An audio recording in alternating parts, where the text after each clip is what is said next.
pagi anak-anak. Bagaimana kabar kalian hari ini? Semoga kalian selalu senantiasa sehat dan tetap semangat belajar bersama Bu Yuli. Sebelum memulai pembelajaran, mari kita simak video berikut ya.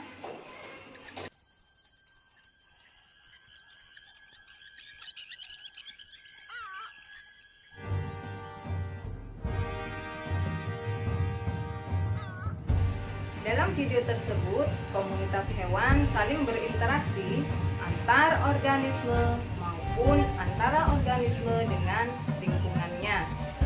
Hubungan antar organisme itu bisa saling menguntungkan, merugikan, bahkan saling berkompetisi.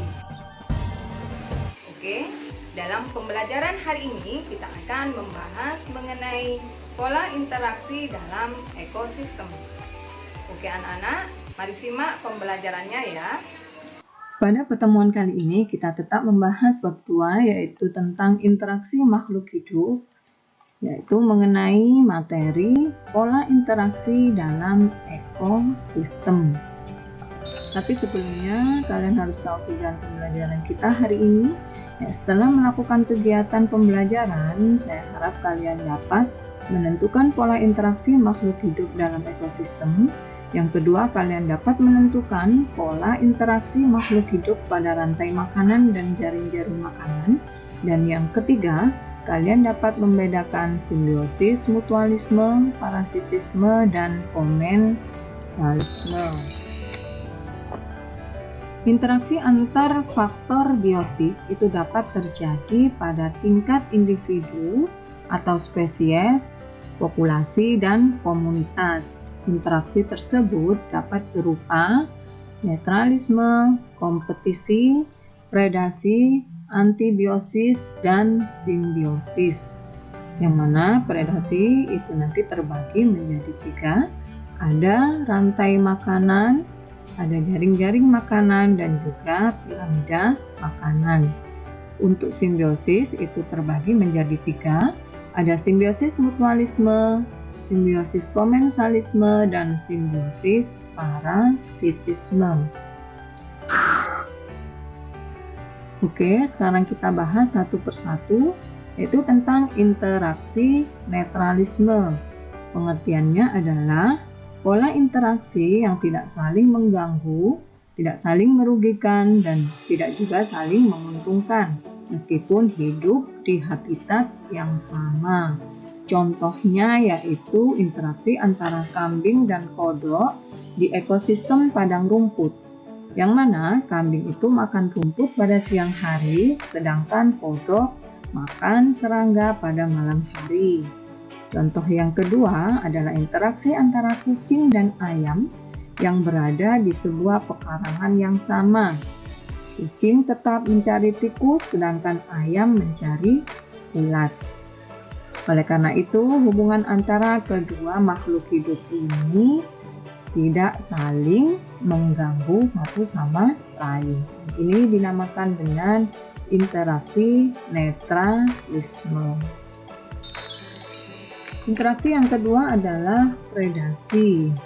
Predasi pola interaksi yang terjadi antara pemangsa atau predator dengan mangsa. Dengan kata lain, yaitu adanya peristiwa predator memangsa hewan lain. Contoh predasi adalah pada ekosistem persawahan, tikus akan dimakan oleh ular. Dan yang kedua, pada ekosistem savana, hewan zebra, kijang, dan rusa akan dimangsa oleh harimau atau singa. Pola interaksi predasi dapat terlihat jelas pada rantai makanan dan jaring-jaring makanan.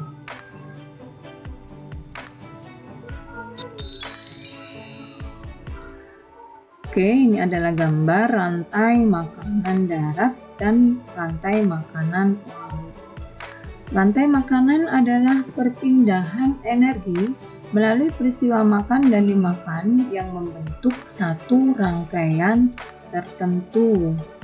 Pada gambar di samping ini terjadi peristiwa makan dan dimakan pada ekosistem darat dan laut Dan pada ekosistem darat, ini tumbuhan ini berperan sebagai produsen yang dimakan oleh belalang.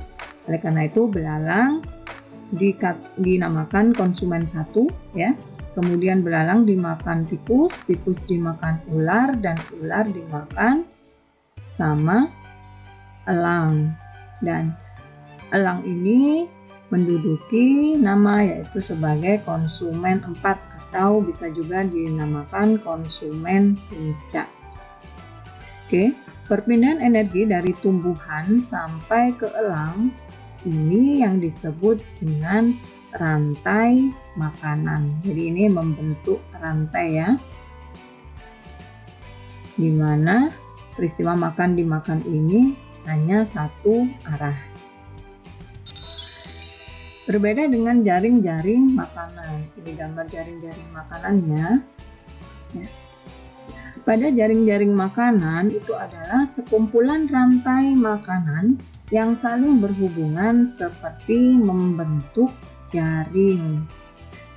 Pada gambar jaring-jaring makanan ini terdiri dari beberapa rantai makanan. Contohnya pada rumput. Rumput ini tidak hanya dimakan oleh tikus, tapi juga dimakan oleh kelinci. Begitu juga dengan tikus. Tikus tidak hanya dimakan oleh ular, tapi ular dimakan oleh singa dan elang. Dan begitu juga seterusnya. Di sini dapat terlihat bahwa untuk yang tingkat pertama ini, rumput, semak, dan pohon ini adalah sebagai produsen. Kelinci, tikus, terus burung, rusa ini adalah konsumen tingkat 1, dan ular, singa, dan elang ini adalah konsumen tingkat 2. Oke, pada jaring makanan di samping sudah jelas ya anak-anak siapa yang berperan sebagai produsen, konsumen 1 dan konsumen 2. Contoh jaring-jaring makanan yang lain ini ya. Cobalah kalian analisis apa ya yang akan terjadi dalam ekosistem pada gambar ini jika populasi elang ini menurun drastis akibat perburuan. Oke, kalian jawab nanti ya. Kemudian piramida makanan. Piramida makanan adalah susunan yang menunjukkan perbandingan antara jumlah produsen, konsumen tingkat 1, konsumen 2, dan konsumen 3 atau konsumen puncak. Normalnya, jumlah populasi yang menempati tingkatan profit ini, jumlah populasinya harus pada tingkatan paling rendah ini jumlahnya harus lebih banyak ya dibanding dengan tingkatan di atasnya. Ini mengapa harus demikian? Itu agar keseimbangan ekosistem ini terjaga.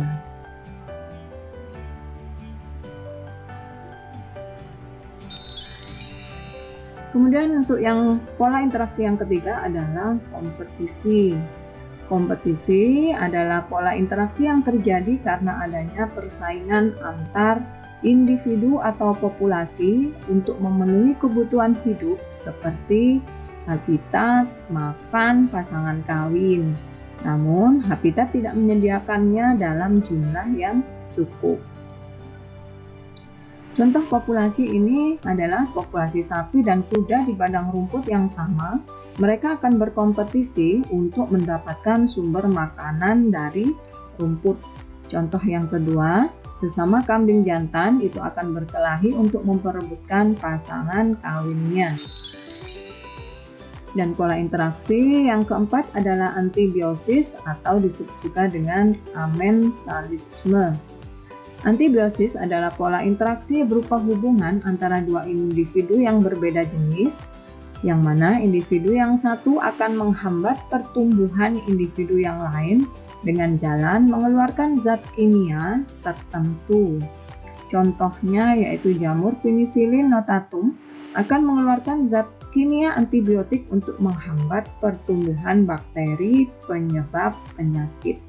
Contoh yang kedua, yaitu pohon pinus atau pohon walnut, akan mengeluarkan zat kimia yang menghambat tumbuhan lain, sehingga akan sulit menemukan tumbuhan lain di sekitar hutan pinus.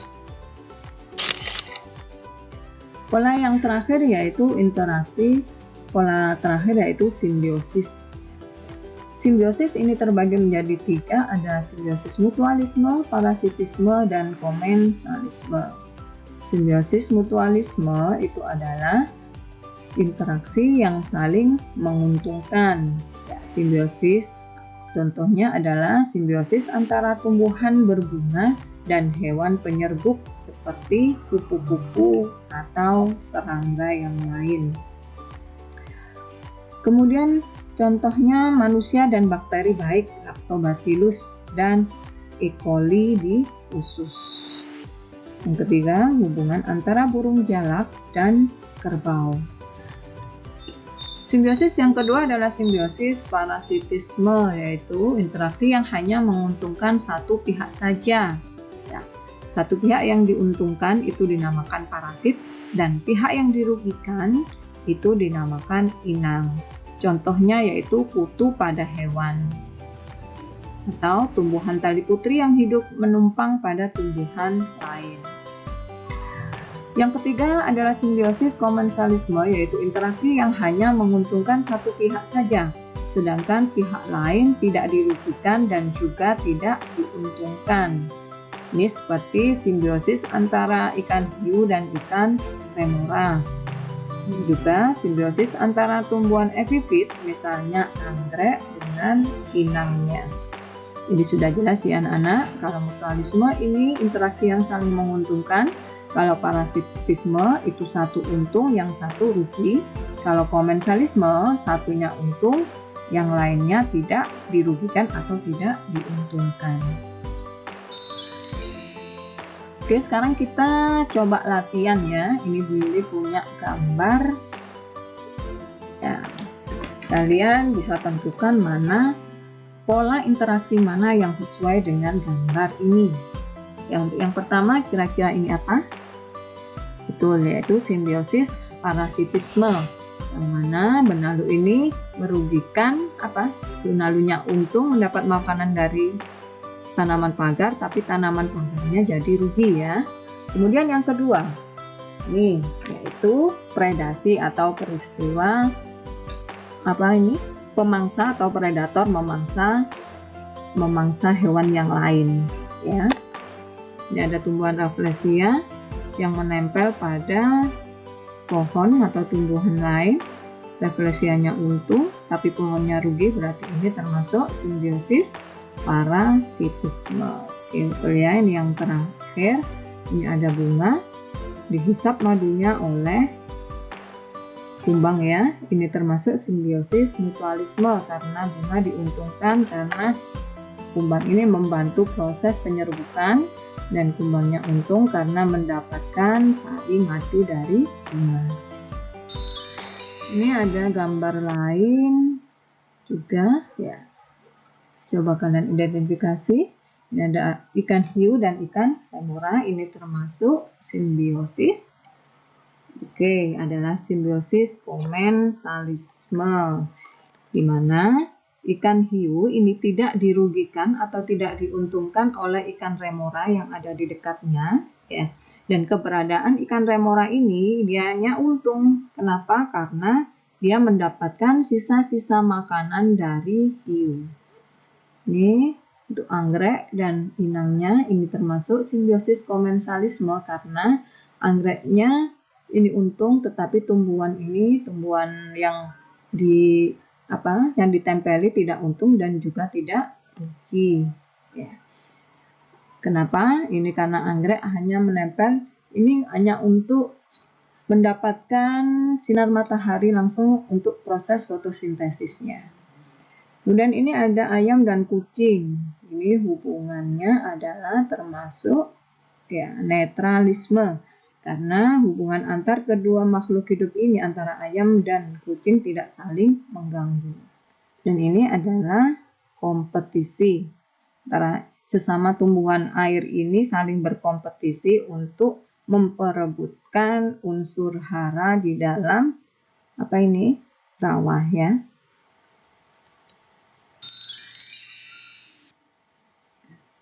Oke anak-anak, semoga yang kita ulas hari ini bermanfaat ya. Saya akhiri, wassalamualaikum warahmatullahi wabarakatuh.